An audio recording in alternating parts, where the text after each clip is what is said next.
tous, merci à vous d'être là pour cette nouvelle vidéo. Aujourd'hui je vous présente 12 livres pour 2025. Pour ce challenge, je me suis inspirée de celui créé par Séverine du compte Il est bien ce livre, qu'elle a appelé Les Nuits du hasard. Le principe est simple, elle fait une sélection de 12 à 13 livres pour l'année, elle les numérote et une fois par mois elle tire au hasard un numéro qui du coup correspond à un des livres qu'elle a sélectionné. Là, je vais vous présenter une sélection de 12 livres poche, donc il y a 6 polars, 6 littératures contemporaines, que je vais ensuite emballer moi-même après cette vidéo, et j'écrirai un numéro dessus complètement au hasard, et je les lirai du coup à l'occasion de ce tirage au sort.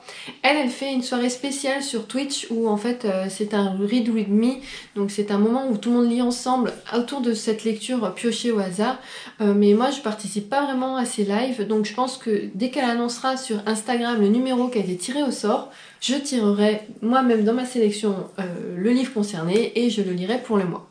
Donc je vous présente ma sélection tout de suite. C'est des livres qui sont dans ma bibliothèque depuis un moment, que je ne prends pas le temps de sortir. Et là, je me suis dit, c'est l'occasion. J'avais déjà fait 12 livres pour un an il y a 2 ou 3 ans.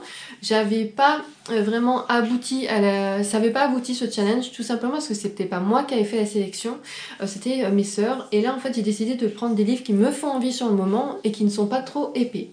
Donc, je vais d'abord vous présenter tous ceux qui sont dans la catégorie policier et thriller.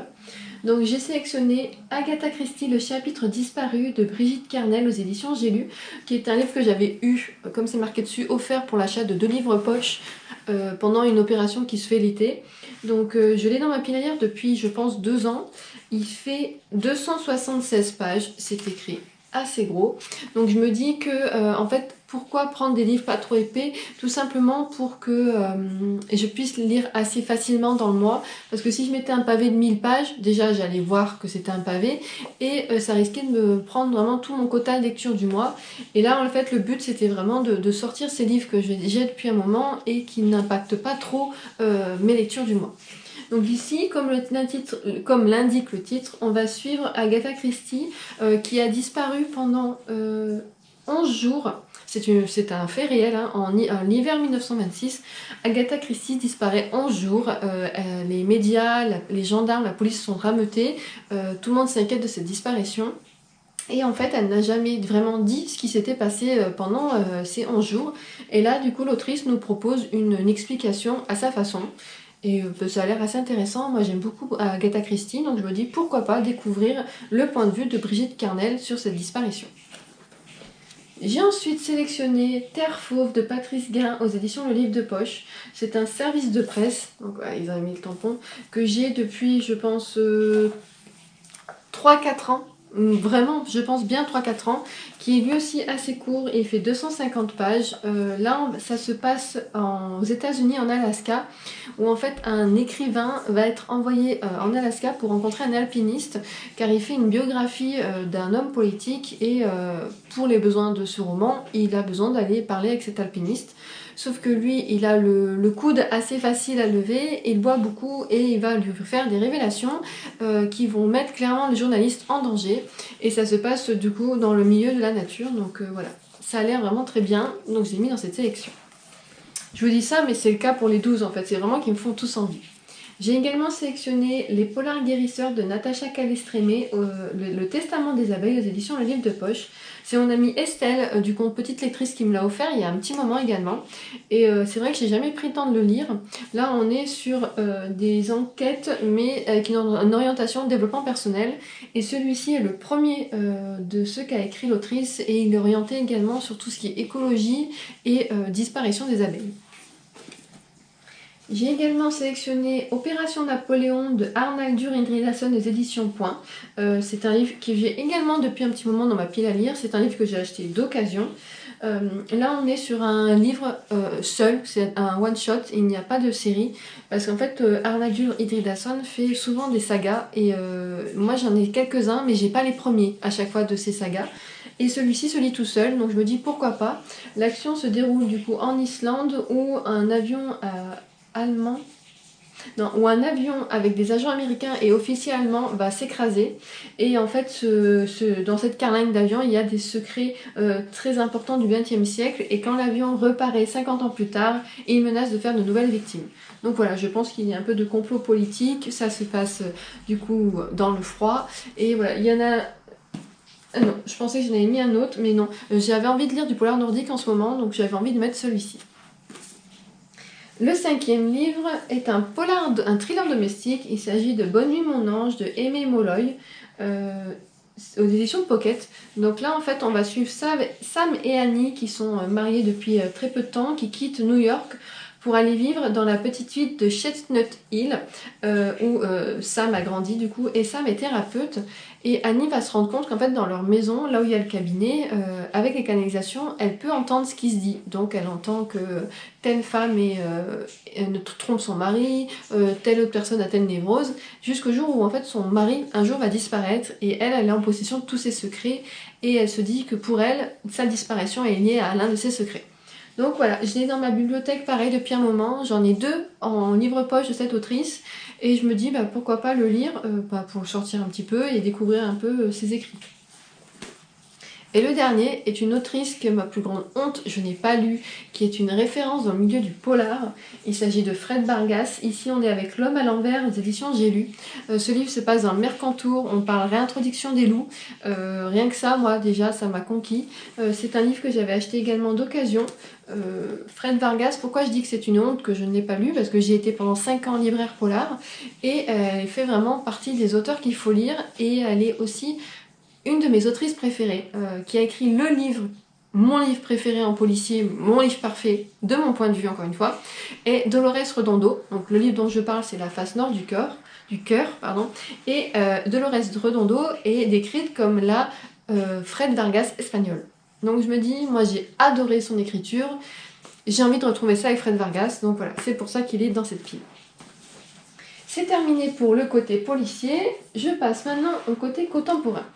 Donc j'ai sélectionné Nos résiliences de Agnès Martin-Lugan, ici aux éditions Pocket, que pareil j'ai dans ma pile à lire depuis un moment. Là on est sur une histoire d'un couple où l'homme va avoir un accident et il va être dans le coma, et comment sa femme va essayer de vivre avec ça.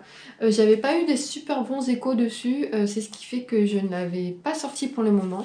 Mais il est petit, il fait 300 pages, c'est Agnès Martin-Lugan. J'ai pas mal de livres encore à lire de cette autrice que j'aime beaucoup dans ma bibliothèque.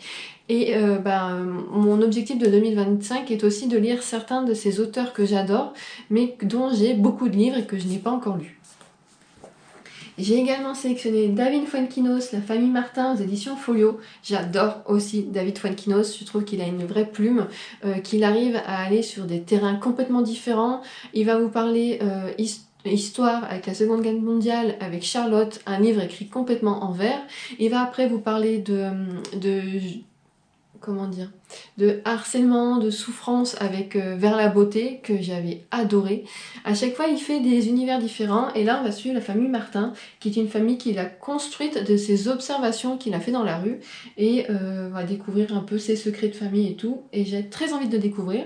Ce qui est marrant avec cette couverture, c'est que c'est l'auteur qui est représenté au milieu dessiné, donc voilà, je sais pas si ce sont les vraies personnes de la famille Martin qui sont autour de lui, mais en tout cas voilà, j'ai très envie de le lire. Il est un peu plus épais celui-ci, il fait...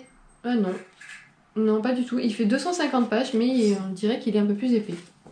J'ai également sélectionné un autre folio dans Sélection, il s'agit de Diego et Frida de JMG Leclésio, donc aux éditions Folio. JMG Leclésio a été prix Nobel de littérature. J'ai acheté ce livre il y a quelques temps suite à ma lecture du roman Rien n'est noir de Claire Berest, qui parle du coup de Frida Kahlo, et donc là c'est l'histoire d'amour de Diego et Frida. C'est plutôt une sorte d'essai plus qu'un roman, mais j'avais envie de voir un petit peu comment était abordée la vie de cette peintre que j'aime beaucoup. Et le troisième dernier folio, il s'agit de La petite danseuse de 14 ans de Camille Laurens. J'ai acheté ce livre suite à la visite que j'ai fait du musée du Quai d'Orsay à Paris il y a 2 ans. J'ai adoré ce musée, j'ai trouvé super beau, et une de mes amies, Lila, avait lu ce livre quelques temps avant que j'y aille. Elle m'avait dit tu verras, tu vas voir cette statue.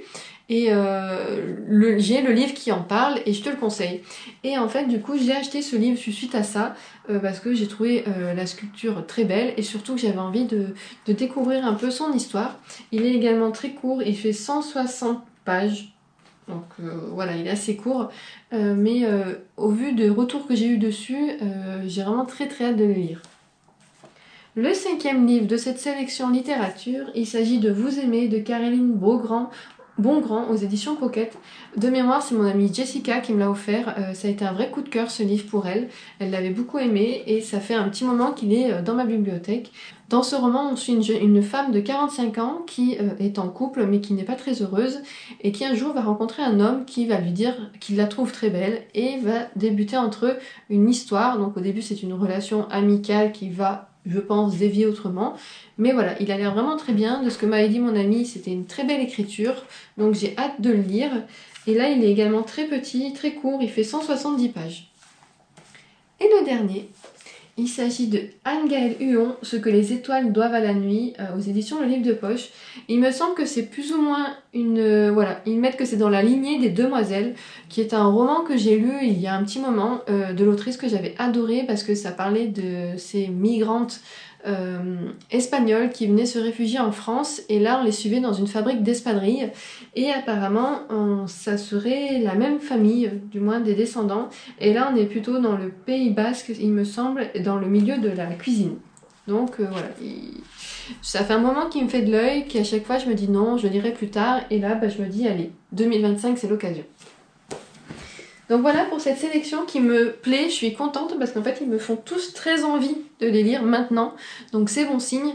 J'espère vraiment arriver à en lire au moins la moitié pour essayer de lire un peu ces livres que j'ai depuis si longtemps et que je n'ai pas pris le temps de lire. Est-ce que vous, de votre côté, vous avez lu certains que je viens de vous présenter? N'hésitez pas à me donner votre avis dessus. Et est-ce que vous allez faire ce genre de petit challenge personnel, de lire une sélection de livres sur toute l'année? N'hésitez pas à me le dire également. Sur ce, comme d'habitude, je vous remercie infiniment d'avoir regardé cette vidéo et je vous dis à très bientôt!